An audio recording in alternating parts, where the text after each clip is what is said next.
Okay, good evening, everyone. Welcome to the talk today. So our talk today is going to be on the pericardium, which is a structure that is very much forgotten inside the heart. It is actually quite interesting, and there is a few different etiologies that is associated with the pericardium. Okay, so I call this talk the dermatology of the heart because the pericardium is actually the covering of the heart. Okay, so this is actually a snippet of a newspaper in 1936 where pericardiectomy was done first in Mayo Clinic in a patient with constrictive pericarditis. So as you can see here, this patient with constrictive pericarditis have massive ascites before the operation, but after the operation, you can see that the ascites actually subsided. Okay, so this is the magic of pericardiectomy in a select population of patients in which it is suitable to do so. Okay, so what are we going to talk about today is number one, the anatomy of the pericardium. Number two, this entity called pericarditis, which is underdiagnosed and underrecognized. We're going to talk also about recurrent pericarditis. We're going to talk about pericardial tamponade. We're going to talk about not constructive but constrictive pericarditis. We're going to talk about the entity called effusive constrictive pericarditis, and also I will touch a little bit about pericardial masses. Now, the most important thing is to understand the anatomy of the pericardium. Okay. Now, look at the top right-hand side of your computer. So this is the heart there. This thick wall cavity, this is the left ventricle, and that is the right ventricle here. Okay, all this yellow thing is actually a fat. That is fat. Okay, now where is the pericardium? Now, if you look at this heart, this white thing here, this white line here, that is the pericardium. Okay, what about the layer of pericardium? So the layer is pericardium is like so, right? So this is a close-up view of the heart muscle. This from here to here is the myocardium. Okay, from here to here is myocardium. From here to here, right, that is epicardial fat. That is the epicardial fat. Sometimes this epicardial fat pad can be confused as pericardial effusion, right? Now, on top of this epicardial fat pad, all right, and you cannot see it because it is very thin, it is what we call a visceral pericardium. Okay, visceral pericardium. Right? You cannot see it. Right? This white layer here that you can actually see, that is actually parietal pericardium. Okay, the space between this parietal pericardium and the visceral pericardium is what we call pericardial space, and that is where pericardial effusion occurs. All right. So we have few things that we need to remember. Okay, there is myocardium there. That is epicardial fat pad. After that is one cell layer of visceral pericardium that we cannot see because it's so thin. We have a pericardial space, and you have the parietal pericardium.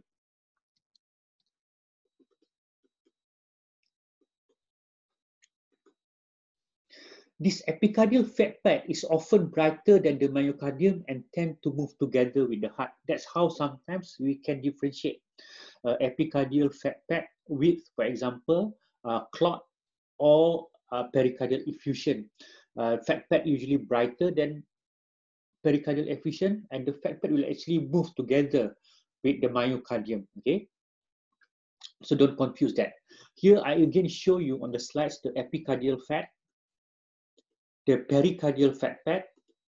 All right, and this I wanted to show you at the back of the heart. There is two area that is called pericardial sinuses, and these sinuses, one here in between the great vessel that is called transverse sinus.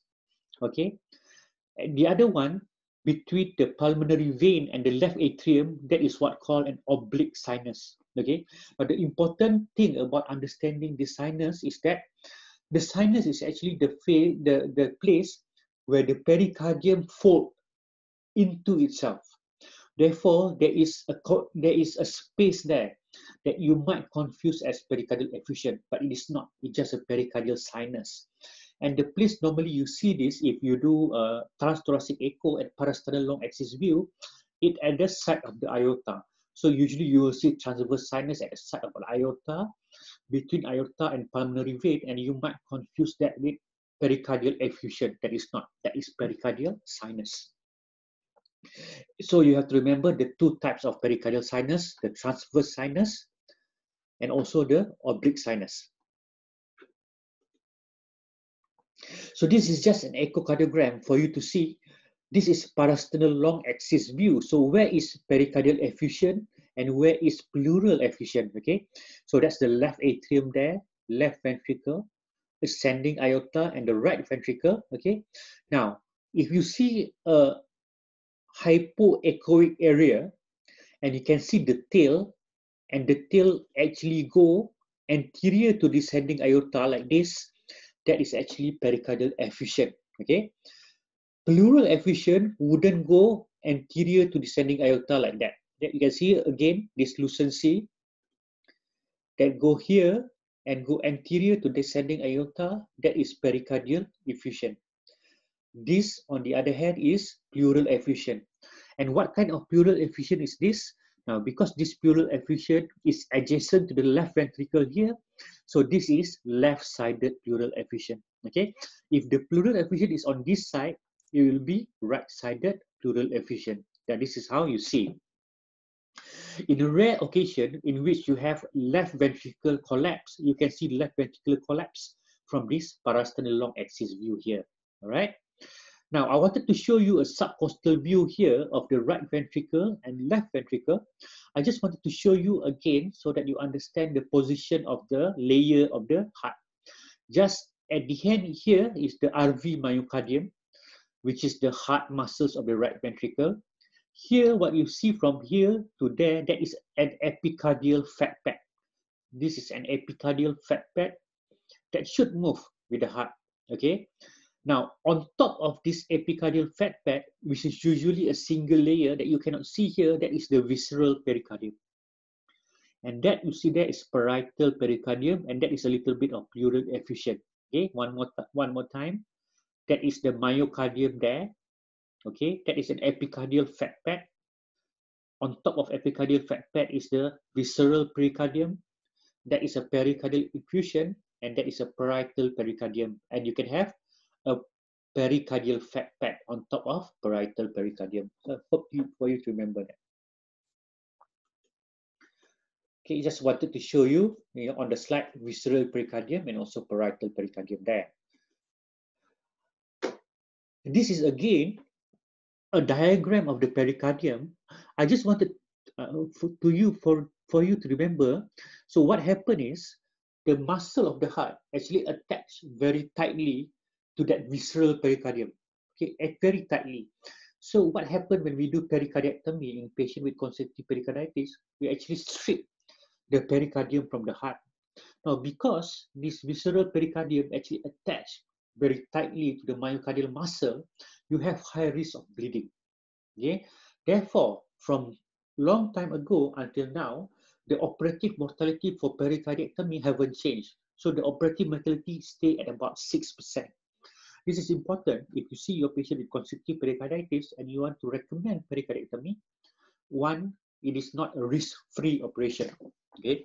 Number two, even if you have pericardiectomy, not 100% guarantee that it will be completely cured. Okay. So this is just one of the few examples that we will have today. Okay. So just something like a bonus for you. This is a parasternal long axis view. Now, if you look at this parasternal long axis view here, normally we cannot see the apex of the left ventricle.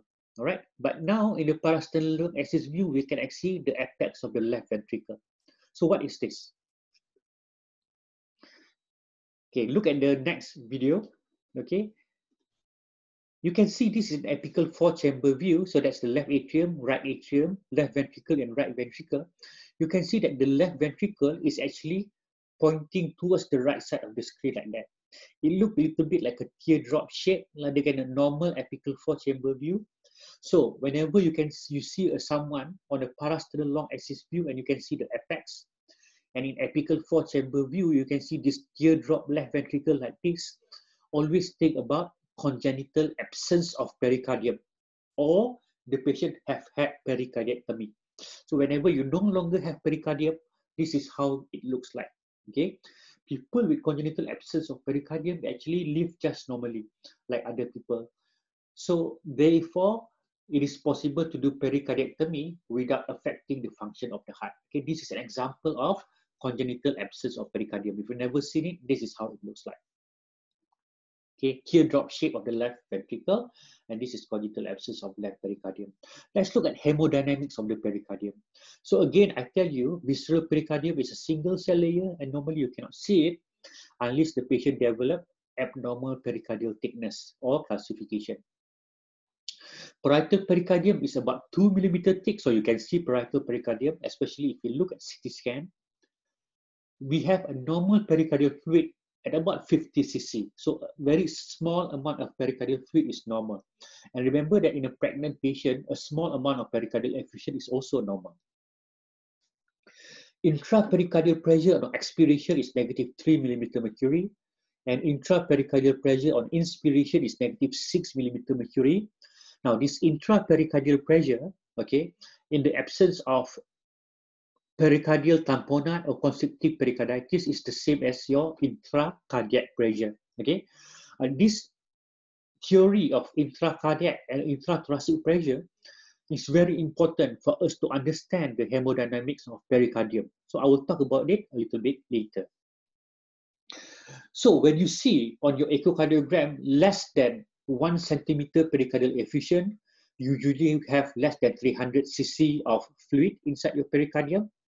When it is between 1 to 2 centimeter, it is usually about 500 cc. And when you have more than 2 centimeter, it is in excess of 700 cc. You have also this phenomenon called swinging heart. So when you have huge pericardial effusion, when you do echocardiogram, you can see the heart move like this, right? The mouth. So when the heart moves like that, it is here. It is nearer to the chest wall. It go like that, it is further away. Go like that, is nearer. Go like that, is further away. Because you put the electrodes of the ECG on your chest, you can see electrical alternance. So when the heart goes towards the chest wall, the ECG is bigger.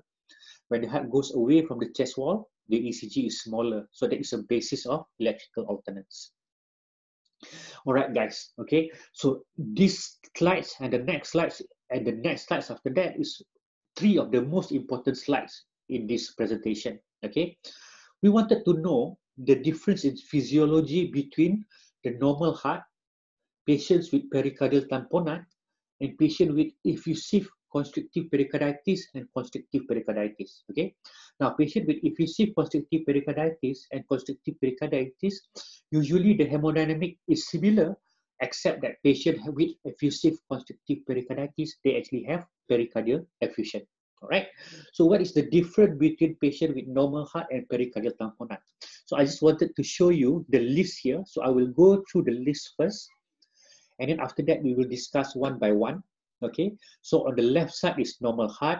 On the right side is pericardial tamponade. Okay. Let's see one by one. Okay. Number 1, in normal heart, change in the right side drive the respiratory variation in the flow. Okay, so in a normal people like you and me, we have a pericardium that is compliant. Okay, there is no dissociation between intrathoracic and intracardiac pressure, and I will come to this again and again. All right. Have you ever wondered why the right-sided murmur is louder on inspiration and the left-sided murmur is louder than in expiration?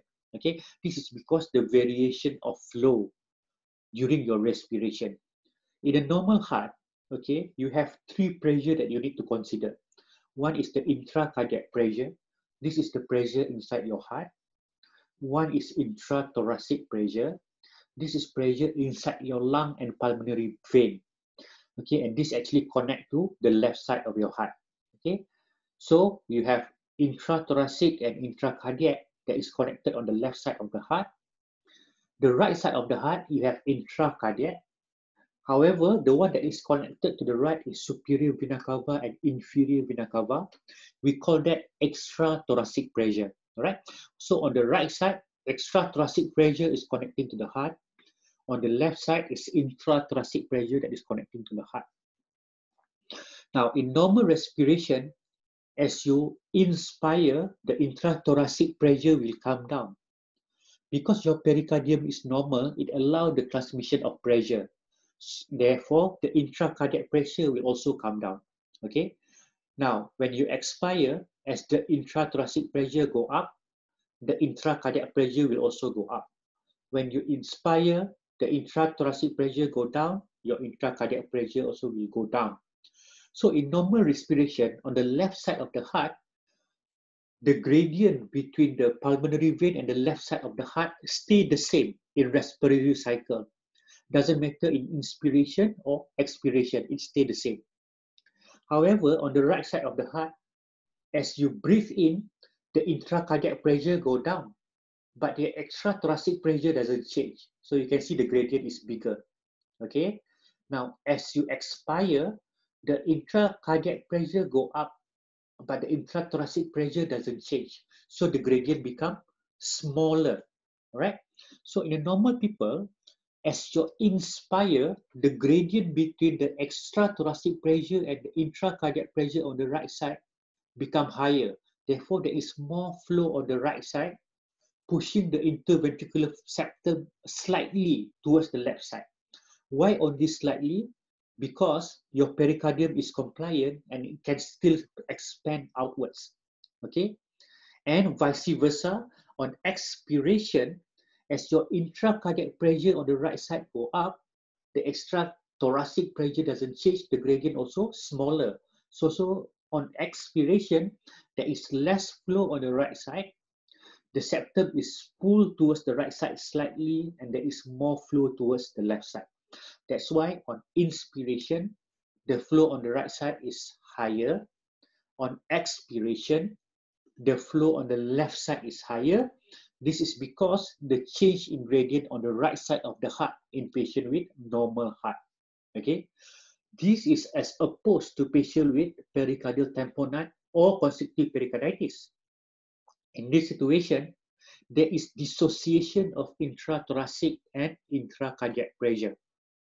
Okay, dissociation of intrathoracic and intracardiac pressure. So if you look at the left side of the heart, compare it to the normal heart. In the left side of the heart, as your expire and your intrathoracic pressure go up, your intracardiac pressure doesn't change because dissociation of intrathoracic of intracardiac pressure, so the gradient on the left side is higher. Okay, as you inspire, the intrathoracic pressure come down, but the intracardiac pressure stay the same. So there is less flow on the left side on inspiration. So on expiration, more flow. On inspiration, less flow. So what happened on the right side of the heart in patient with tamponade or constrictive pericarditis? In right side of the heart, because there is a pericardial restraint, when you inspire, the intracardiac pressure on the right side doesn't change. The extrathoracic also doesn't change. When you inspire, it's the same as well. The right side doesn't change, the extrathoracic doesn't change. So in tamponade and constrictive pericarditis, the changes on the left side is the one that bring about the changes in the variation of respiration inside the left and the right side of the heart. Okay? I hope you understand that. If you don't understand, I will repeat it again. Okay? What else is the difference? So the RA pressure in patient with normal heart is normal. And you know that the surrogate of RA pressure is IVC. So in patient with normal heart, the IVC is small and collapsible. In pericardial tamponade, the RA pressure is high. The IVC will be plethoric and non-collapsible. However, because the pericardium is compliant, okay, it can expand outward. So normally in normal heart, even though you have variation in respiratory flow, okay, the septum actually just move a little bit and you cannot really see it. So you don't see the septal shift move to left and right on respiration. In pericardial tamponade, even though you have a fluid surrounding your heart, okay, however, normally that fluid, it is not rigid enough, okay, to allow an exaggerated septal shift. So in both normal heart and pericardial tamponade, usually you do not see that septal shift with respiration. okay, because the restraint is usually not strong enough. What about hemodynamically? Obviously, in normal heart, your patient will be stable. The BP will be normal. The patient will not be tachycardic. However, in patient with pericardial tamponade, they will not be stable and they will have thing called pulsus paradoxus. So what is pulsus paradoxus? In pericardial tamponade, as you inspire, okay, as you inspire in pericardial tamponade, your extrathoracic pressure go down, your intracardiac pressure stay the same. There is less flow coming on the left side of the heart.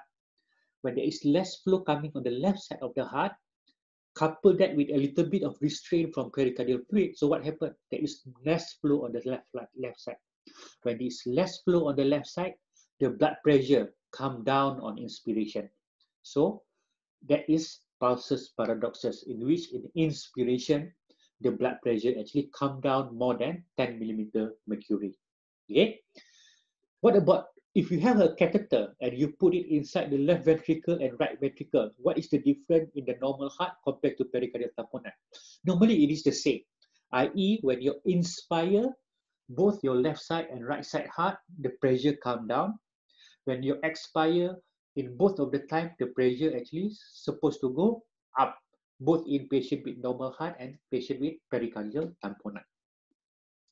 What else that you have in patient with pericardial tamponade? You also have presence of right ventricular diastolic collapse and right atrium systolic collapse. Okay, you don't see that in normal heart. So if you were to be asked what is the difference between a normal heart or someone with small effusion and pericardial tamponade, think about these few things. Okay, the IVC in tamponade is dilated and non-collapsible. There is significant respiratory variation on the left side and right side of the heart, but you don't see that septal shift because the pericardial fluid is not as restricted as calcification or thickness. The patient with tamponade is hemodynamically not stable with pulsus paradoxus. And furthermore, in tamponade, you can see this RV diastolic collapse and also RA systolic collapse. Okay, so I hope you understand the difference between normal heart and pericardial tamponade.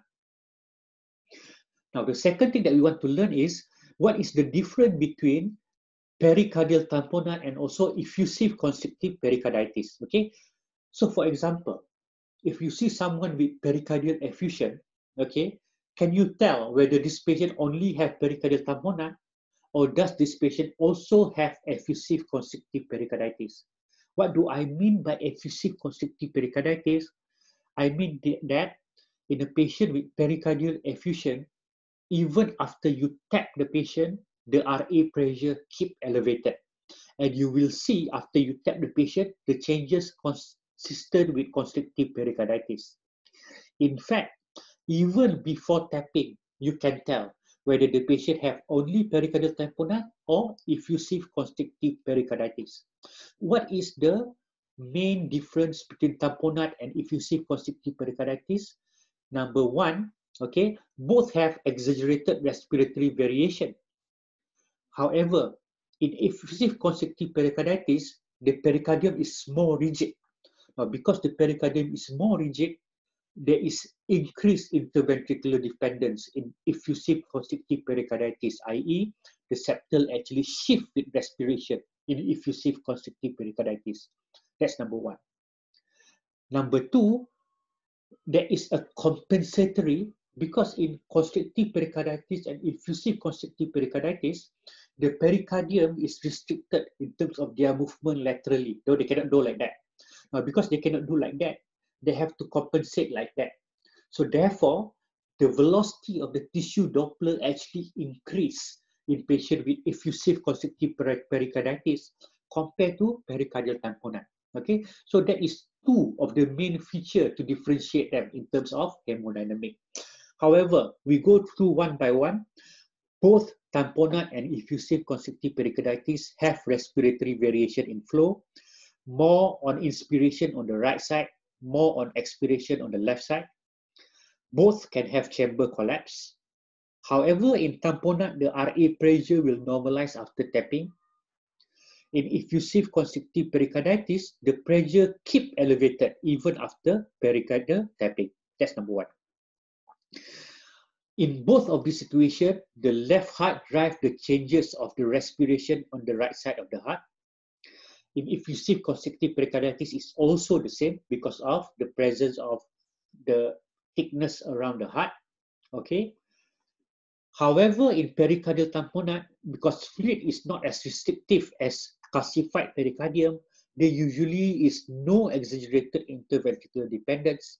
And effusive constrictive pericarditis, there is exaggerated interventricular dependence. So you can see the septal shift there. All right. In pericardial tamponade, usually the LV and RV pressure is concordant. In effusive constrictive pericarditis, the LV and RV pressure is discordant. There is no septal shift in pericardial tamponade. There is septal shift in effusive constrictive pericarditis. There is no diastolic forward flow in hepatic vein in tamponade. There is diastolic forward flow in hepatic vein in effusive constrictive pericarditis. The septal tissue velocity is depressed. So in tamponade, there is no this counter effect longitudinal motion as compared to patient with effusive constrictive pericarditis, in which the velocity is higher. If you look at mitral inflow, the E over A in tamponade is usually less than 1. The E over A in effusive constrictive pericarditis is usually more than 1. And after tapping, the heart will show typical constrictive pericarditis physiology in patient with effusive constrictive pericarditis. So if you want to see what is the main difference between effusive constrictive pericarditis and tamponade, all right, so there is this 4 thing. Okay, in effusive constrictive pericarditis, you see the septal shift because of exaggerated interventricular dependence. You can see this diastolic forward flow in hepatic vein. You can see the septal tissue E prime is elevated and the E over A is more than 1. So before you do the pericardial tapping and you see these 4 criteria, you will know that, oh, this patient, after I do tapping, he or she will show haemodynamics of effusive constrictive pericarditis. Okay? Now, finally, what is constrictive pericarditis? This is very easy. It is just like effusive constrictive pericarditis, only that the character is more exaggerated and you no longer have that pericardial effusion. Okay, so you have the dissociation intrathoracic and intracardiac pressure and that septal shift. You have this respirophasic variation in blood flow that is exaggerated. So on the left side of the heart, on inspiration, the blood flow will be less, usually about 45% less than on expiration. And the right side, on inspiration, it will be more than on expiration. The respiratophasic septal shift. So on inspiration, you can see the interventricular septum go to the left. On expiration, it go to the right. Inspiration go to the left. Expiration go to the right. Okay, that is respirophasic septal shift. You can see expiratory exaggerated diastolic flow reversal. So at hepatic vein, if you pulse the Doppler, so hepatic vein usually have systolic component, diastolic component, and small diastolic reversal. However, in patient with constrictive pericarditis, you see systolic component, diastolic component, but it's huge diastolic reversal. Okay. Higher than expected tissue velocity, remember, because of compensatory longitudinal motion, because they cannot expand this way. And because the lateral tissue is staggered by the thickened pericardium, the septal velocity is higher than lateral one. In normal people like you and me, the lateral tissue velocity may be higher than septal. In patient with constrictive pericarditis, the septal tissue velocity is higher than the lateral tissue velocity. So that is the thing. So that is what we're going to talk about, and the cases that I wanted to show to you after this is all about. Okay, so we will start with patient with acute pericarditis. So acute pericarditis, the main thing is clinical presentation. The patient should have typical pericardium type chest pain that is worse when supine and better than sitting forward. We should hear a pericardial rub. What is the difference between pericardial rub and pleural rub? In pleural rub, if you ask the patient to stop breathing, you will stop hearing the rub. In pericardial rub, the rub is present throughout the respiratory cycle. Typical ECG changes. What is typical ECG changes? ST elevation that is concave upwards and it is widespread. New or worsening pericardial effusion. The most common thing that you can see in echocardiogram in patients with pericarditis is pericardial effusion. Okay, if they start having regional wall motion abnormalities, or if they start leaking troponin, that is normally there is a coexistent myocarditis. You can look at your ancillary data, your ESR, CRP, total white cell, and fever. In equivocal or refractory presentation, cardiac MRI might be needed to show pericardial edema and inflammation. Now, as a segue here, in someone that is suspected as having constrictive pericarditis, what I would recommend is you do a cardiac MRI first to check the degree of inflammation before sending patient for pericardiectomy. Because in patient with transient constrictive pericarditis, because of inflammatory reaction, sometimes just giving them a combination of 2 NSAIDs usually will settle and will cure their constrictive pericarditis without needing to go for pericardiectomy. Not all, only the patient where there is a lot of evidence of inflammation on cardiac MRI. What is treatment for acute pericarditis? It is a combination of high-dose NSAIDs and also colchicine. Okay, so remember colchicine. This is the one that during housemanship we used to give in patient with acute GOT, and a lot of people will say give until the patient got diarrhea. Okay, so there is, usually there is no such thing because we need to give colchicine for 3 months in patient with acute pericarditis, 3 months and no less. Okay. So there is 3 questions to ask. Whenever you see someone with pericardial effusion, I give you a tips to differentiate. Is this just a normal pericardial effusion, tamponade or constrictive pericarditis? I use a mnemonic AICET. Okay, I is IVC. What is the IVC like? A small and collapsible IVC cannot be tamponade and cannot be constrictive pericarditis because the IVC is dilated in that situation. What is C? C is chamber collapse. Okay, you see chamber collapse in tamponade. What is E?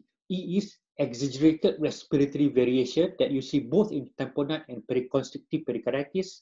And another one is exaggerated septal shift that you only see in constrictive pericarditis, effusive constrictive pericarditis. So, what about T? T is tissue velocity, which is over or supranormal in patient with effusive constrictive pericarditis. So that is ICET, IVC, chamber collapse, exaggerated respiratory variation and septal shift, and also what is the tissue velocity.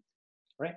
What is the etiology of acute pericarditis? Remember, everything that can cause acute pericarditis, if happen recurrently over and over, can cause constrictive pericarditis.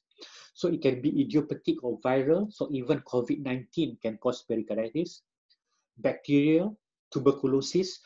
Before this, tuberculosis is the most common cause of constrictive pericarditis. Now it is coronary artery bypass graft. Post-radiation, post-surgery. Okay, so people can have acute pericarditis post-surgery and post-radiation. And one of the most important things that we need to know in a cardiology center is someone after ablation. So iatrogenic or post-procedure, post-myocardial infarction, which is Dressler syndrome, malignancy, metabolic disorder. So there is a lot of different etiologies. What is a poor prognostic indicator? If you have patient have acute pericarditis, if they have fever more than 38 degrees Celsius, they have subacute onset, meaning the onset is very slow. They are immunocompromised, for example, concomitant HIV, or they are having concomitant transplantation. They are on oral anticoagulation, we don't know why, maybe risk of bleeding, or there is involvement of myocardium, what we tell as myopericarditis. You see regional wall motion abnormalities and the patient is leaking troponin. Trauma that is causing pericarditis, and if you have severe effusion accompanying that, pericarditis. And obviously, cardiac tamponade. Okay. What about the management of acute pericarditis? Look at this. You want to combine either aspirin with colchicine or ibuprofen with colchicine or any NSAIDs with colchicine. But one of the caveat, the doses is high dose. For example, if you want to give aspirin, you need to give aspirin 1 gram 3 times a day. You know, a patient with coronary artery disease, we only give them 150 milligram a day. But patient with acute pericarditis, 1 gram 3 times a day. And you need to give them in a month. You can taper the dose to 150 to 500 milligram every 1 to 2 weeks until you reach that 1 month date. What about colchicine? Either you give it 0.5 milligram daily or 0.5 milligram twice a day, and you give it 3 months, and you don't need to taper it down. Okay, so you have to continue for 3 months. No exercise until symptoms resolve and biomarker returns to normal, and avoid steroid when possible. One of the most common cause of recurrent pericarditis is you start steroid prematurely. Okay, steroid is not the first line. And not only you start steroid prematurely, you also stop steroid prematurely. What is the definition of recurrent pericarditis? It happens when you taper anti-inflammatory too early. So you give aspirin, for example, maybe 2 weeks. Okay, then you are in danger. You give colchicine maybe 1.5 months. Maybe you are in danger. Number 2, you start steroids too early. This is not the first time, remember? And this affects 20 to 30% after the first pericarditis. And this is also the risk factor for constrictive pericarditis. Therefore, you have to remember not to cause recurrent pericarditis. The definition is you have symptoms-free interval of 6 weeks, and then you get again your recurrent pericarditis. If you get recurrent pericarditis inside the 6 weeks, that is not called recurrent, that is called incessant pericarditis. There is other theories. People say it's immune-mediated, auto-inflammatory, and unresolved infection. Interestingly, people with pericarditis were more likely to have occult malignancy. Again, we don't know why. And this should be differentiated from incessant pericarditis. Like I told you, incessant pericarditis, it occurs again in less than 6 weeks.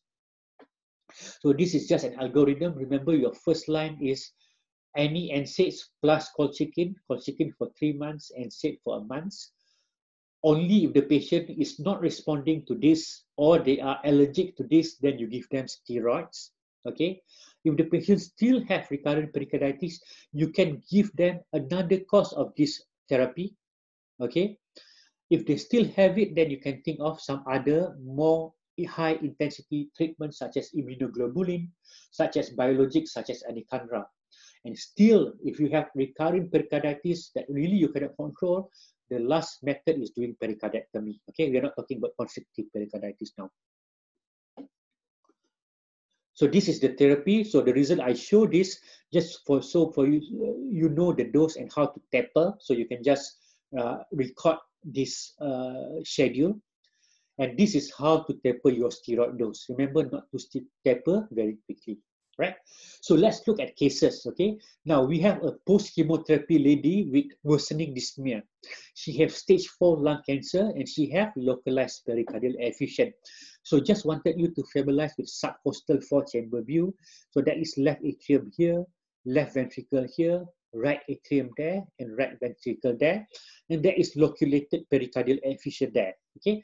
So the question we wanted to know is this just a normal pericardial effusion post-pericarditis because of pericarditis? Is this tamponade? Or is this effusive constrictive pericarditis? Okay. Now, obviously, patient have effusion. All right. So, is this tamponade then? Okay. Look at the RV. Is there RV collapse during diastole? So, there is no RV collapse during diastole. Look at RA. Is there RA collapse during systole? There is no RA collapse during systole. All right. So, that is one. All right. What else do you want to check? Remember the AICET. You want to check the IVC. You want to check is there any exaggerated variation in mitral inflow, and to check whether there is exaggeration in septal shift. Now, in these first cases, I didn't show you all the echo. You will see more echo after this. But let me just tell you what is the other echo findings. Okay, so this patient unfortunately developed acute pericarditis with loculated pericardial effusion post-radiation. From the echocardiogram images, even though the pericardium is thickened, there is no physiological changes suggestive of effusive constrictive pericarditis. Remember, thickened pericardium is not needed for diagnosis of constrictive pericarditis. And if you have pericardium that is thickened, not necessarily patient have constrictive pericarditis. It is a haemodynamic diagnosis. So in this patient here, the other echo is, okay, I don't show it here. I can tell you that the IVC is small, no chamber collapse. I can tell you that there is no septal shift. Okay, so that is again constrictive pericarditis. I can tell you that the E prime is not high. Again, this is again effusive constrictive pericarditis. And there is no exaggerated diastolic flow reversal at expiration. So from all this number here, so from our IVC, our chamber collapse, our respiratory shift, and our E prime, we can say that the patient does not have tamponade, number one, and also doesn't have effusive constrictive pericarditis. So this is a normal pericarditis post-radiation. So what happened in this patient is patient was treated with aspirin for a month and corticosteroid for 3 months and made a good recovery. Okay. So this is a bonus image for you. Okay. So this is a left atrium, right atrium, left ventricle, and right ventricle there. What do you think is the small cavity here? Okay. What do you think is small cavity here? It seems like maybe it have a narrow neck. Okay. So for many of you, maybe you will say that this is a pseudoaneurysm. What is a pseudoaneurysm?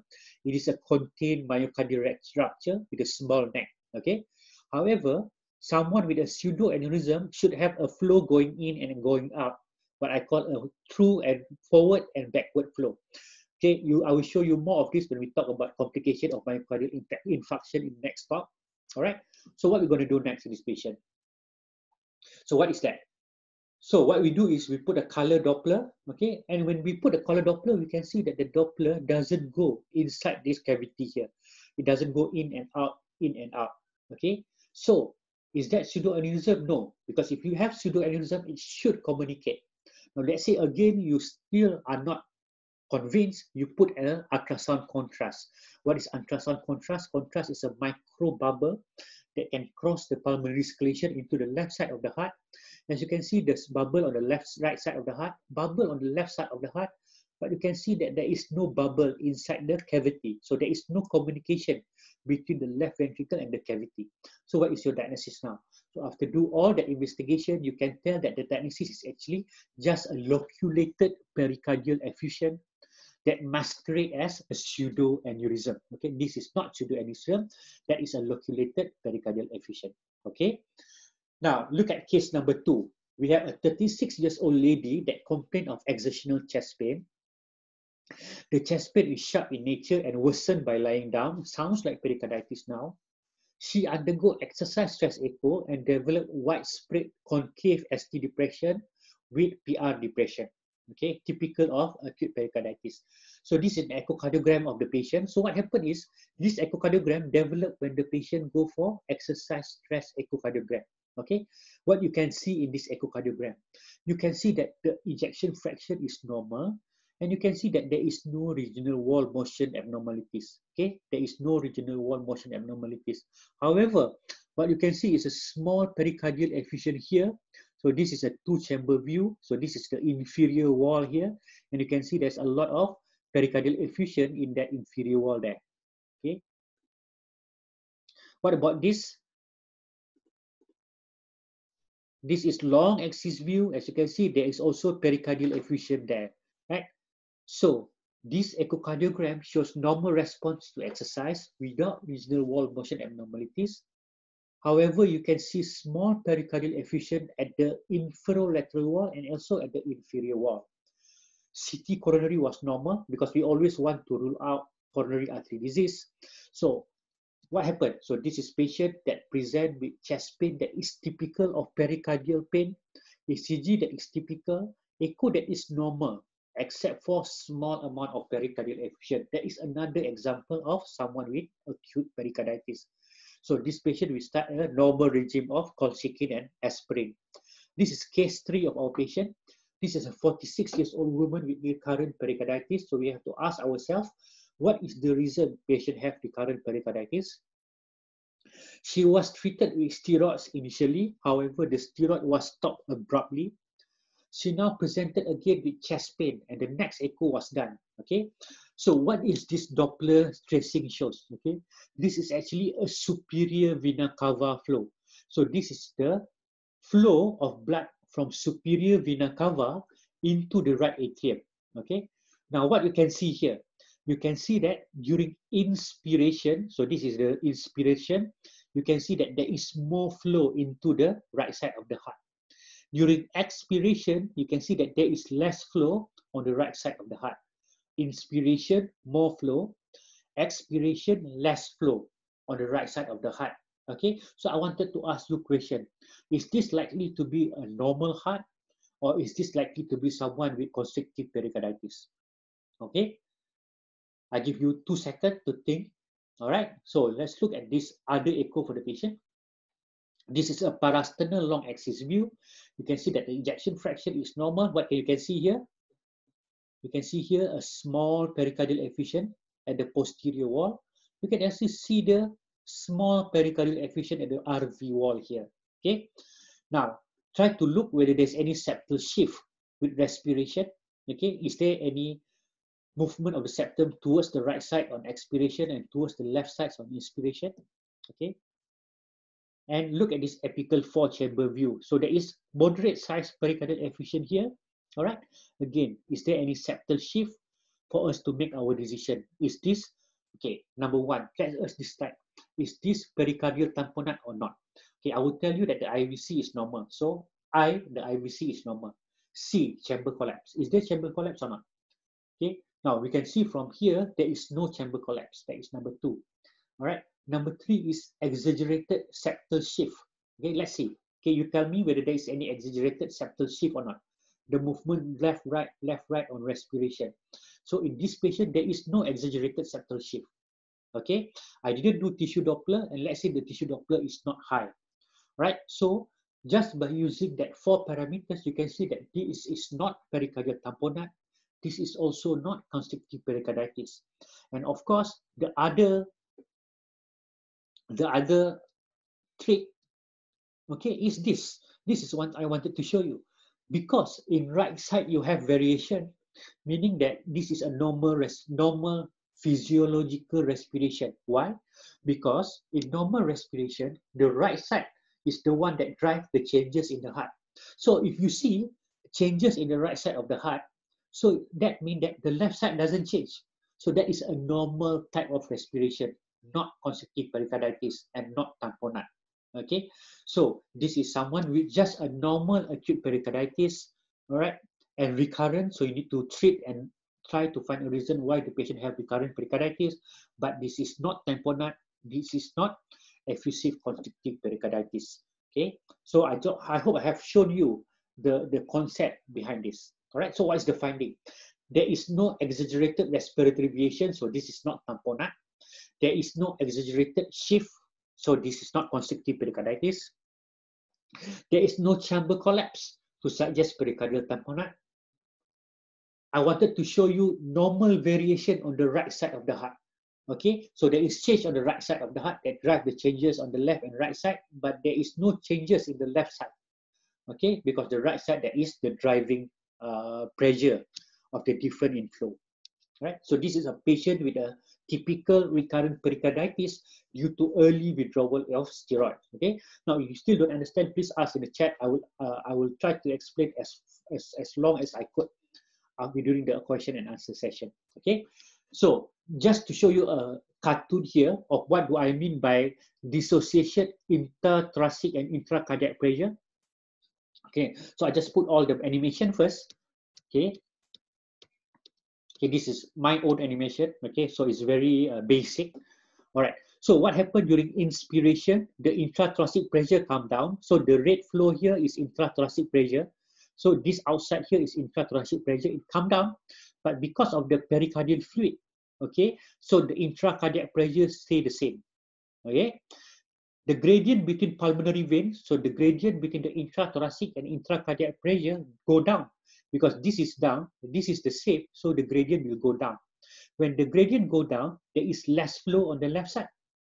When there is less flow on the left side, it actually pulls the septum towards the left side. But in patient with pericardial tamponade, the pull is not great, so that you don't really see the exaggerated septal shift normally.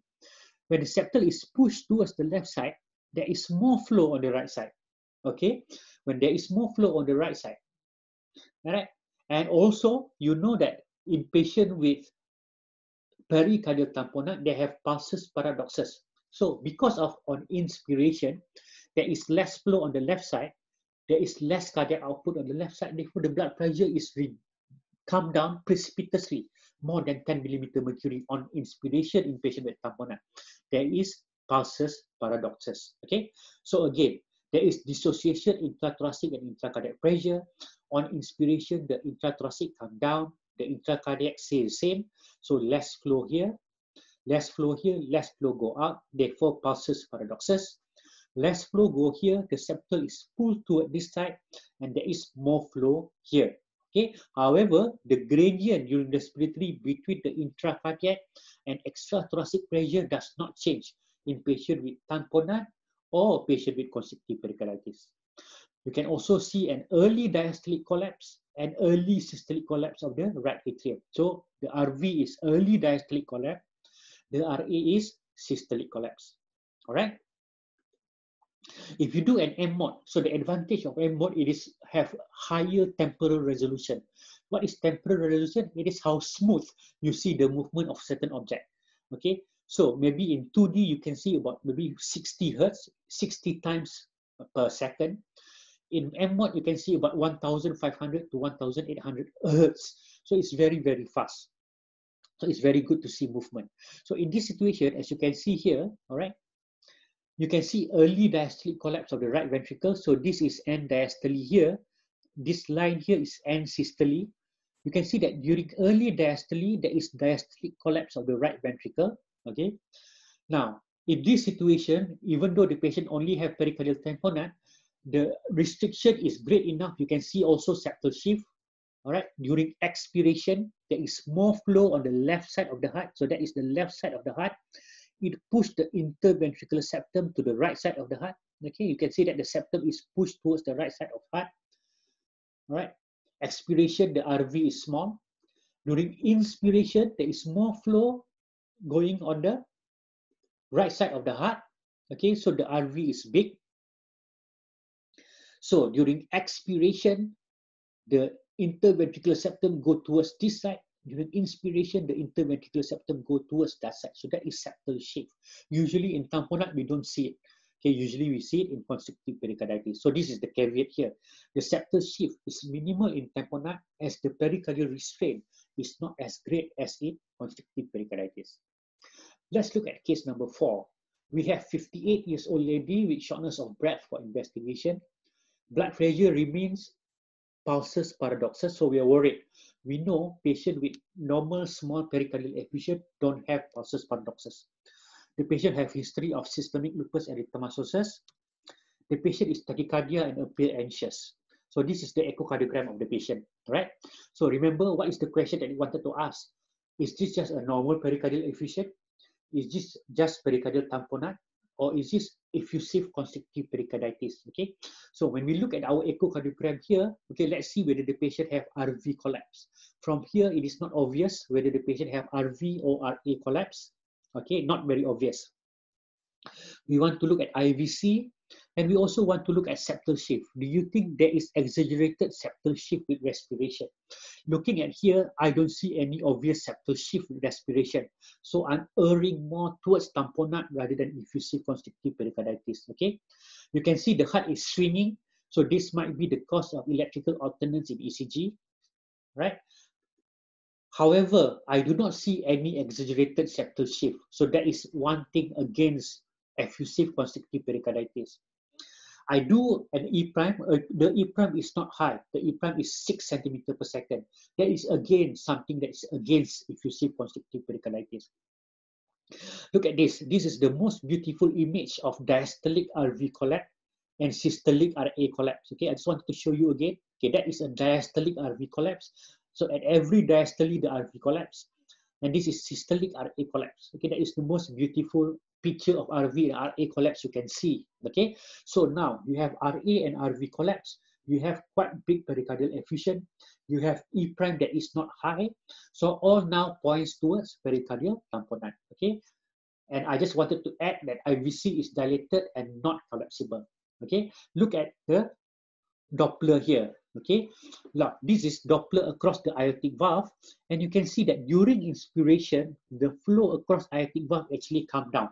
Okay, so there is exaggerated respiratory variation. And what is this sign here? This is pulsus paradoxus. Okay, during the mitral inflow, so that is mitral inflow here, you can also see respiratory variation. On inspiration, there is more flow inside the left heart, and on expiration, there is less flow inside the left heart.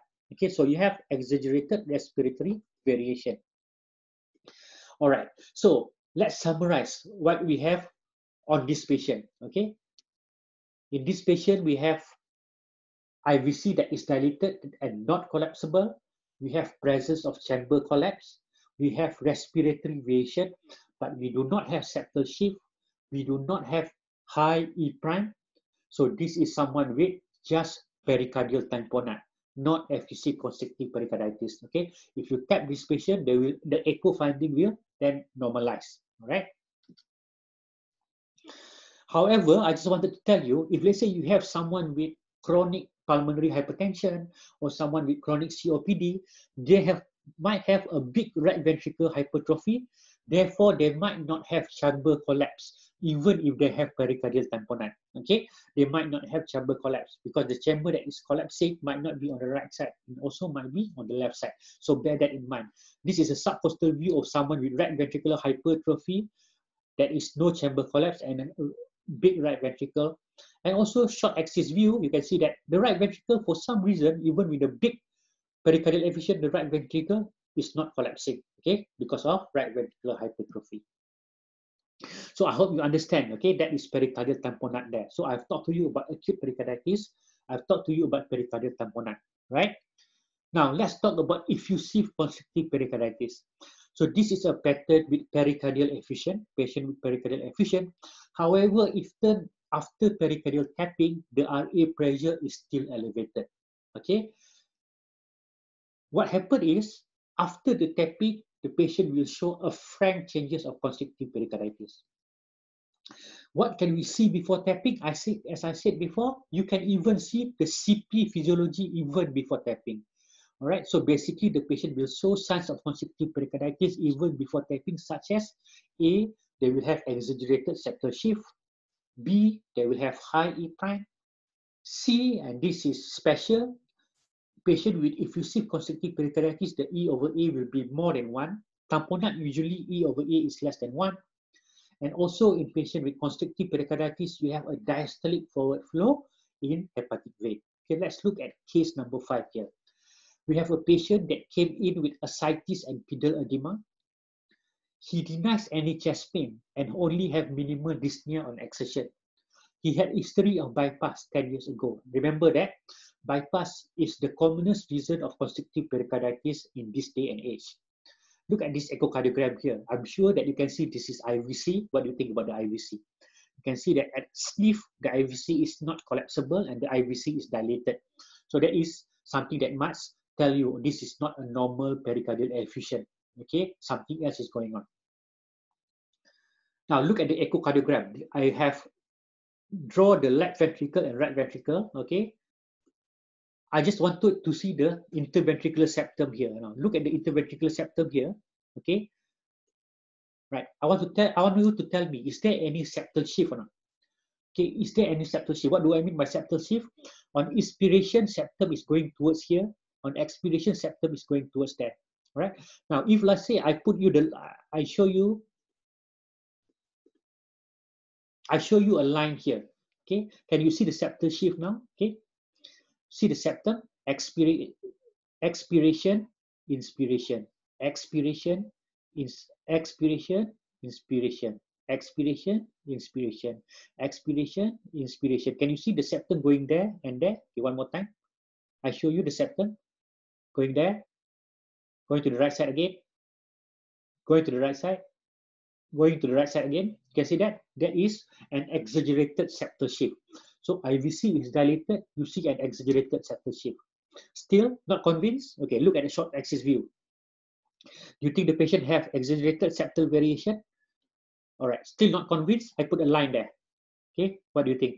Now, see, inspiration, expiration, inspiration, expiration, inspiration, expiration, inspiration, expiration. You can see that the septum actually go a little bit there on expiration, a little bit here on inspiration. So you have exaggerated septal shift into view. Okay. Now you have IVC that is dilated. You have exaggerated septal shift. That's all point towards effusive constrictive pericarditis. What else? Look at E over A. E over A is actually more than 1. Again, effusive constrictive pericarditis. And lastly, remember, in patient with tamponade alone, they won't have diastolic forward flow. Okay. However, in this patient, I just wanted to show you, this is hepatic vein, that is systolic flow, that is diastolic flow, and that is diastolic reversal. And you can see that the patient have diastolic forward flow. So again, this is a patient post CABG. The patient have pericardial effusion, but there is no chamber collapse, so that is not tamponade. There is septal shift. Again, effusive constrictive pericarditis, E over A is more than 1, and there is diastolic forward flow in hepatic vein. So all the data above show that not only the patient have pericardial effusion, it also shows finding consistent with effusive constrictive pericarditis. If you were to tap this patient, the patient will have constrictive pericarditis physiology. The RA pressure will not come down. Okay, I hope this has made it clearer for you, all right? The difference between pericardial tamponade and effusive constrictive pericarditis. CABG is now the commonest cause of constrictive pericarditis in the developed world. Now, this is case number 6. The patient below has history of idiopathic pericarditis. Despite treatment, she developed recurrent pericarditis. She now present with shortness of breath and elevated JVP. This is the echocardiogram here, all right? So what you can see here, there is a pericardial effusion there, right? Remember what I say? AICET, IVC, exaggerated respiration, exaggerated septal shift, tissue Doppler. Is it supranormal? Look at the septum here. Tell me whether you can see respiratory variation or not. So I put a line there, all right? You can see there is a very subtle respiratory variation in septum. You can see that. Inspiration, expiration, inspiration, expiration, inspiration, expiration. You can see the movement there, right? That is number 1. What about the mitral inflow? You can see that during inspiration, the mitral inflow is small. During expiration is high. If you were to minus the maximum and the minimum, you can see that the variation in mitral inflow is more than 45%. Whenever you have exaggerated variation, always think of either pericardial tamponade or effusive constrictive pericarditis. But this patient, remember, also have exaggerated septal shift, exaggerated respiratory variation, and you can see that the E over A is also more than 1. Okay, what about this one? Okay, this is actually the diastolic forward flow and exaggerated diastolic flow reversal in hepatic vein. You can see that diastolic flow reversal there.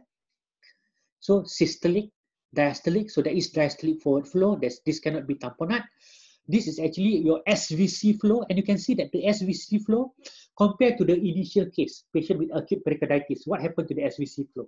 The SVC flow varied with respiration, meaning that the right side of the heart is the one that causes the change in variation in the left and right side of the heart. But in this one, you can see that the SVC flow is actually constant. Now, if the SVC flow is constant, meaning that the right heart is not the driving. So which is the driving chamber? The driving chamber is the left side, between the pulmonary vein and the left side of the heart. So therefore, this is either pericardial tamponade or constrictive pericarditis because there is no SVC variation. So the septal shift is from the left side of the heart. Okay. Now, this is the same case. Okay, now I show a line here. This is more obvious. All right. So unfortunately, there is some of the echo is what they call in Mayo Clinic format. In Mayo Clinic format, the LV is actually on the left side of the screen. The RV is on the right side. It is opposite what we normally do. Okay. Now you can see the septum. All right. Go to the left side on inspiration, right side on expiration, left side on inspiration, right side on expiration, left side on inspiration, right side on expiration. Okay. So this patient have pericardial effusion. Okay.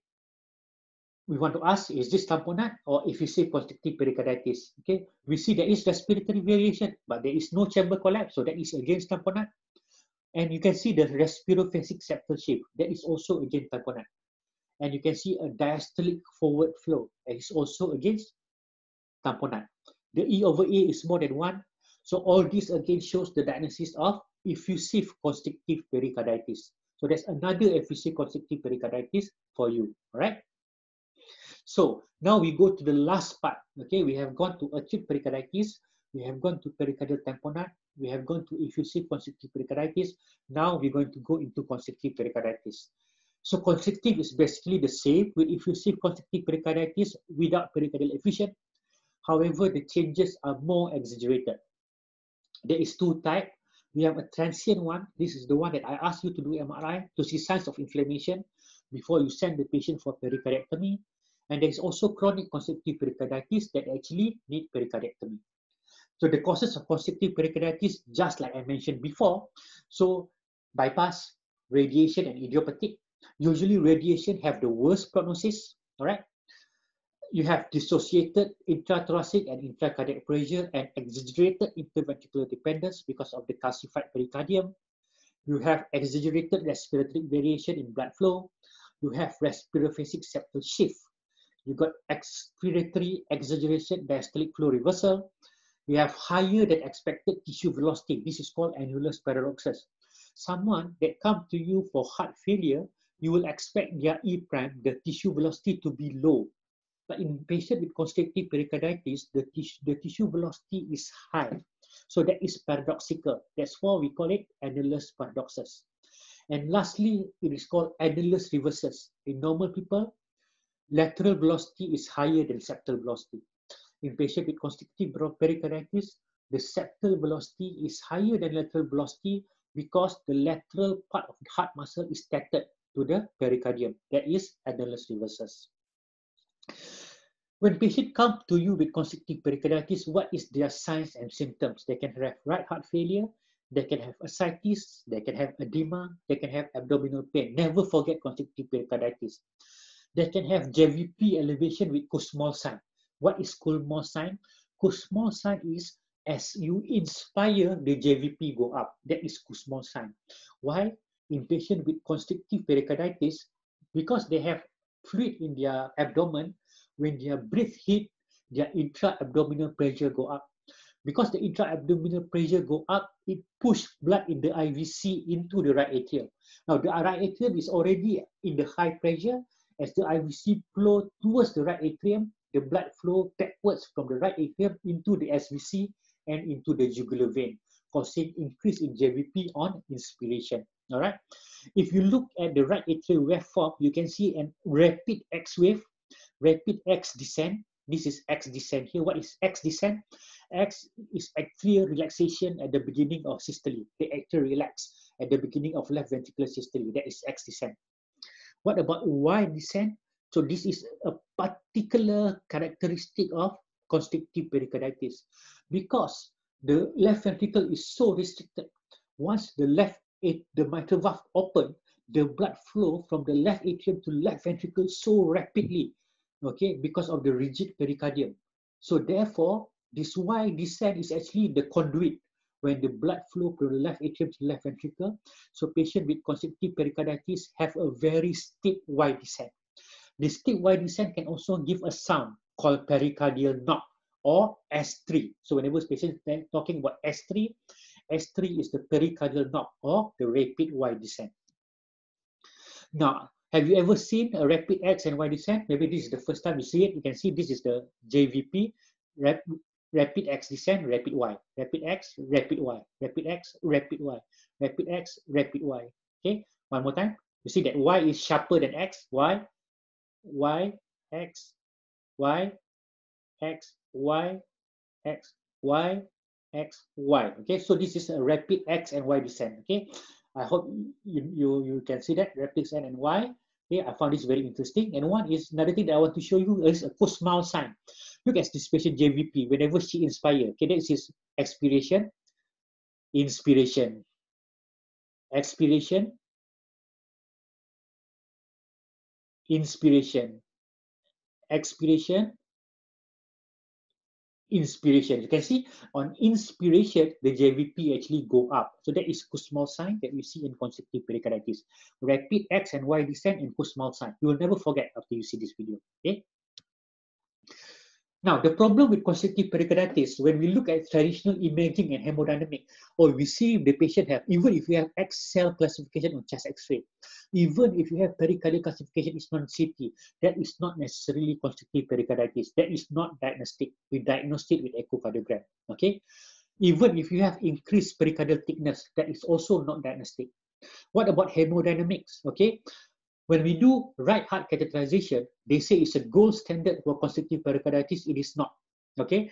If you have increased RA pressure with rapid Y descent, equalization of LV and RV and diastolic pressure, PA systolic pressure less than 50 millimeter mercury, high ratio between RV and diastolic and systolic pressure. Look at when we do a study. This is constrictive pericarditis and this is restrictive myocardial disease. You see the overlap between all the criteria, be it equalization in LV and RV and diastolic pressure, be it PASP less than 50, be it RVEDP over PASP more than 1/3. All of them have big overlap. So when you do right heart cath, the data is often conflicting. Therefore, you need echocardiogram. Now, look at this paper published by Ling in Acute Internal Medicine in 2000. 27% of patients with constrictive pericarditis has classification on chest X-ray, but majority of them don't. What about thickness? 28% of patients with constrictive pericarditis has normal wall thickness. Okay. Now, this is actually very interesting. This is actually catheterization in patients with constrictive pericarditis and restrictive cardiomyopathy. Remember, I tell you that a patient with constrictive pericarditis is the changes on the left side that bring the changes on the right side. Now, if you look at this catheter tracing here, during inspiration, the gradient is small. This is the gradient between the left atrium and the left ventricle. So the gradient is small. During expiration, you can see the gradient is big. During inspiration, it's small. During expiration, it's big. So you can see the changes on the left side that bring the changes on the right side. In normal people or someone with restrictive cardiomyopathy, you remember the left side doesn't change. So you see in this patient with restrictive cardiomyopathy, you see the pressure in the ventricle and the atrium is the same. It is the same. It is the same. It is the same, the gradient.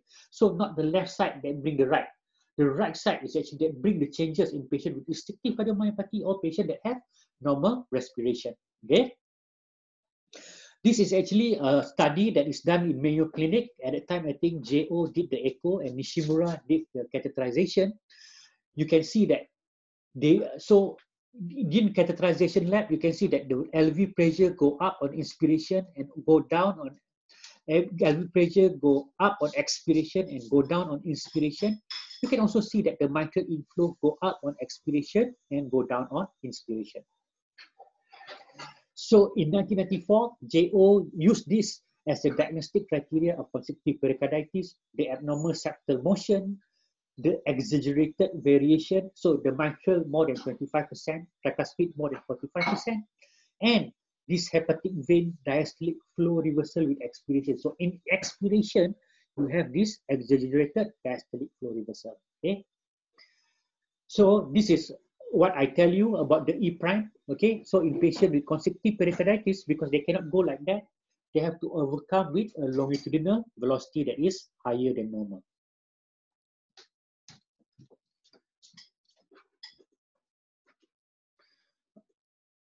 And this is my annulus reversus. Okay, this is published in 2008, in which in patient with constrictive pericarditis, the septal E prime is higher than lateral E prime. Okay. So just wanted to show you changes in constrictive pericarditis. Okay, so I just do the cartoon again. All right. So on expiration, remember there is dissociated intracardiac and intrathoracic pressure.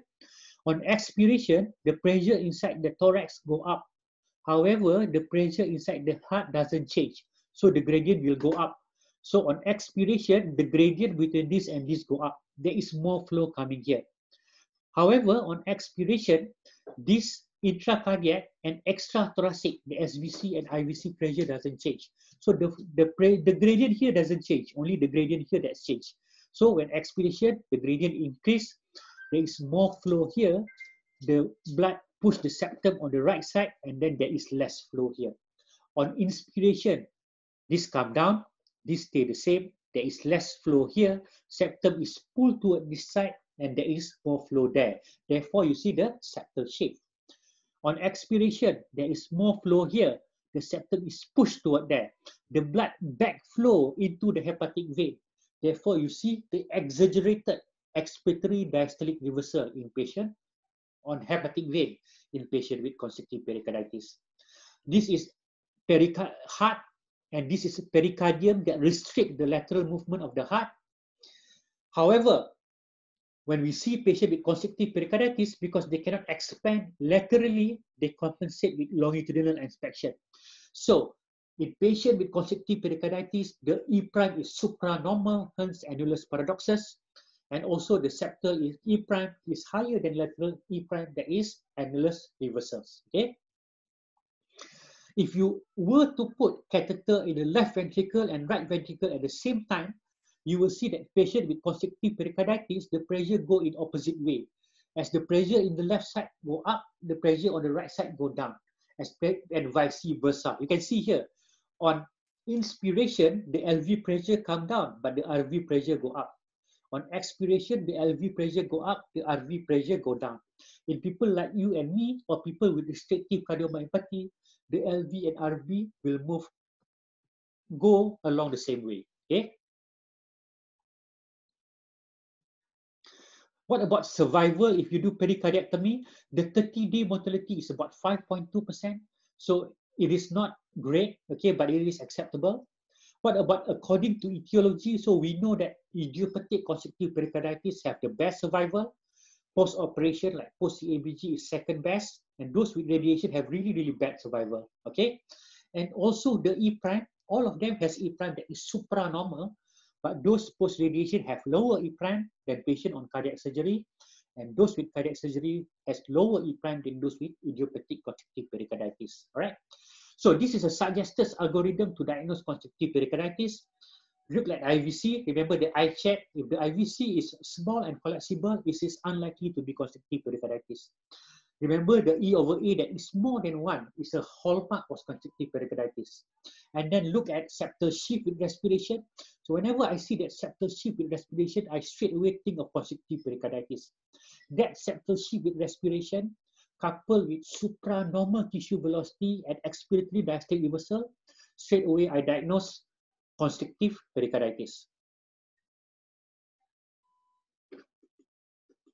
All right. Now we almost finished. Okay, this is our case number 7. We have a patient with history of pericardial tuberculosis. They have worsening shortness of breath with bilateral pedal edema, noted to have increase in JVP, red flag, and pulsus paradoxus, also red flag. Transthoracic echo is done. Okay, look at the echocardiogram. So remember our AICET, the IVC, it is dilated and non-collapsible. So it's possible that this is either tamponade or constrictive pericarditis. Okay. Now look at this echo here. Now I already teach you. Tell me whether there is septal shift or not. Okay. Okay. Look at this. Tell me whether there is septal shift. Okay. Let me tell you. Inspiration, expiration, inspiration, expiration, inspiration, expiration, inspiration, expiration. Okay. Now go to the next one. Okay, tell me whether there is septal shift or not. Inspiration, expiration, inspiration, expiration, inspiration, expiration. Okay, tell me whether there is septal shift or not. Okay. Now look at the septal E prime. Normal septal E prime is more than 7 for septal and more than 10 for lateral. So the septal E prime here is about 14, about 16. And the lateral E prime is about 13, 16 and 13. That is very normal. For someone with heart failure, we expect it to be low, but in this patient, it is normal. So this is annulus paradoxus. That is one. Number 2, normally lateral is higher than septal. In this patient, septal is higher than lateral. This is annulus reversus. So Look at the mitral inflow. Look at during inspiration, there is increase in mitral inflow. During expiration, there is reduction in mitral inflow. Right? What about in tricuspid valve? It's opposite. During inspiration, there is more flow in the tricuspid valve. During expiration, there is less flow on the tricuspid valve. So what is our summary? The patient got dilated IVC, can be tamponade, can be constrictive pericarditis. However, there is no pericardial effusion and there is no chamber collapse. I hope I have convinced you that there is exaggerated septal shift. Okay, there is high E prime, there is annulus reversus. So what do you think is the diagnosis? So very easy. This diagnosis is constrictive pericarditis secondary to tuberculosis. All right. Actually, I just wanted to show you again. I wanted you to really understand. Okay. Now, if you look at this echo here, okay. Now, when you go to the right and to the left and to the right, so that is septal shift. However, this echo also illustrates the other phenomenon of constrictive pericarditis, which is septal bounce, diastolic septal bounce. It is different from septal shift. What is septal bounce? Septal bounce is the movement like this at every beat. Septal shift is by respiration. Septal bounce is every beat. Okay. If you look carefully at the septum, don't look at the movement, but look at the vibration. See, vibration there. Vibration, vibration, vibration, vibration, vibration. So at every beat, you have a little bit like this. That is diastolic septal bounce. That is not the same as septal shift. The one that is more reliable is septal shift rather than diastolic septal bounce. All right, so that is our case of constrictive pericarditis. Okay, so I've shown you this one. So we have a 27 years old woman with dyspnea. Okay, so we have a 27 years old come with shortness of breath. Okay, the JVP is not raised. The patient doesn't have ascites, doesn't have pedal edema. Okay. All right. So this is patient mitral inflow. So as you can see, there is variation in mitral inflow. All right. Normally, in normal people, there is variation in mitral inflow, but not as much as this. Okay, not as much as this. What is the reason? Look at the E prime. So the septal E prime is about 10 centimeter per second. All right. So it is a normal septal E prime. Okay. Now, look at the short axis view. Okay. You can see in the short axis view. Now, let's say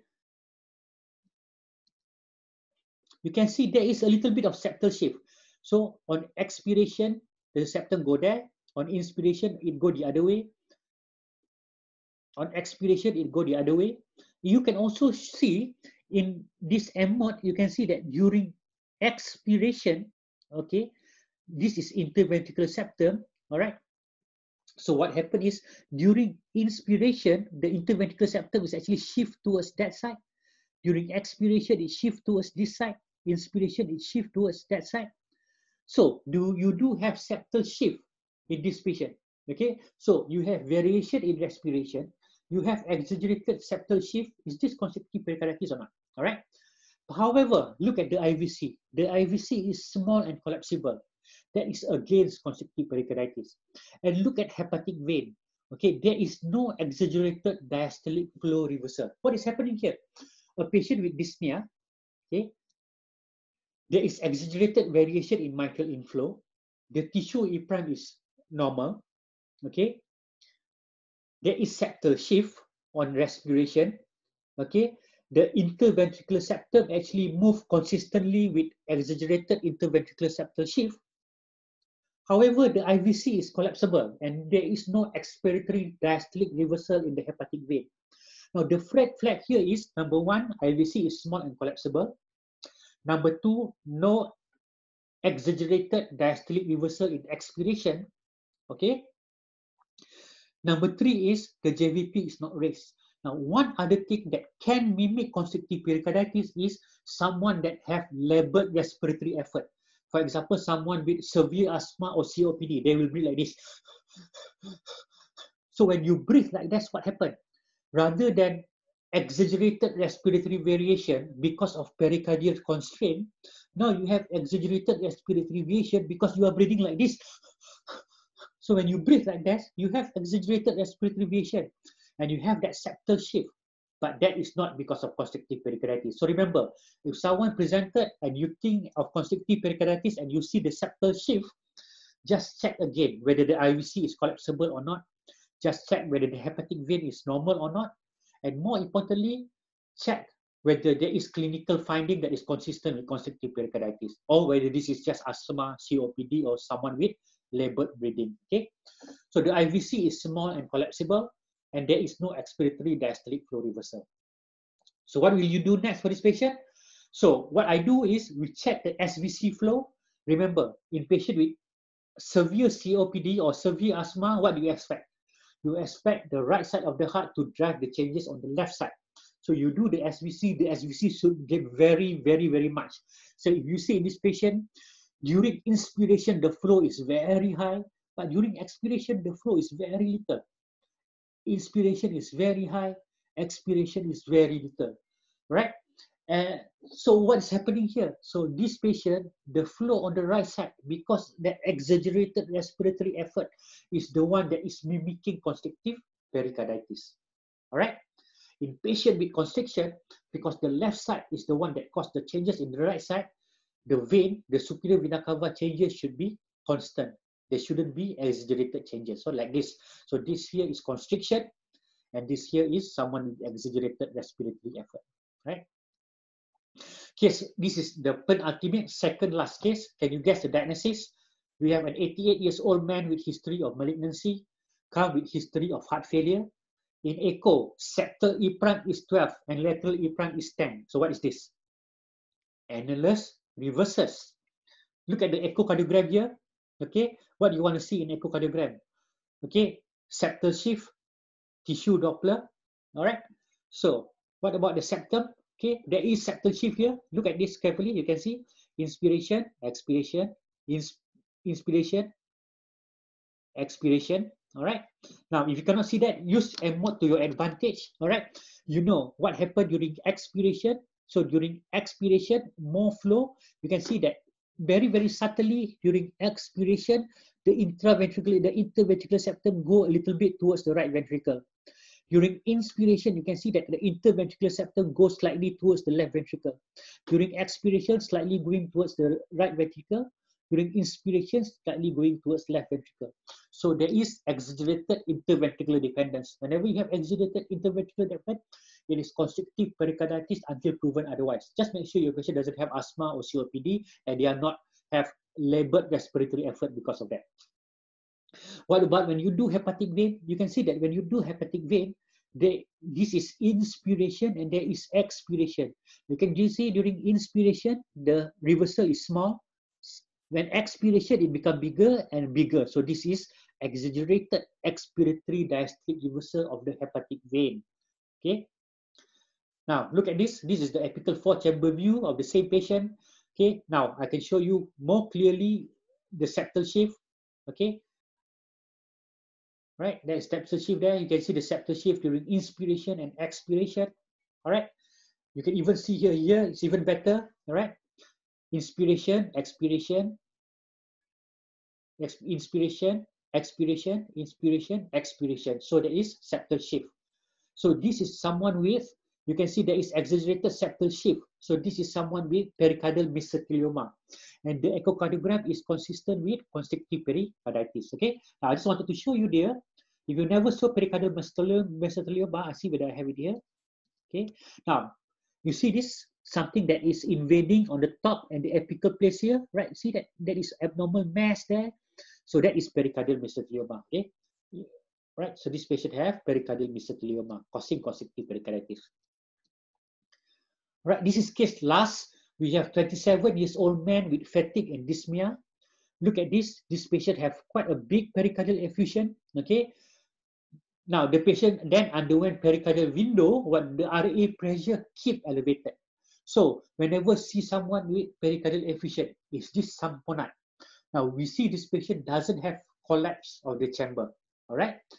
Does this patient have exaggerated respiratory variation? Yes, the patient do have exaggerated respiratory variation. You can see that during expiration, the flow is higher.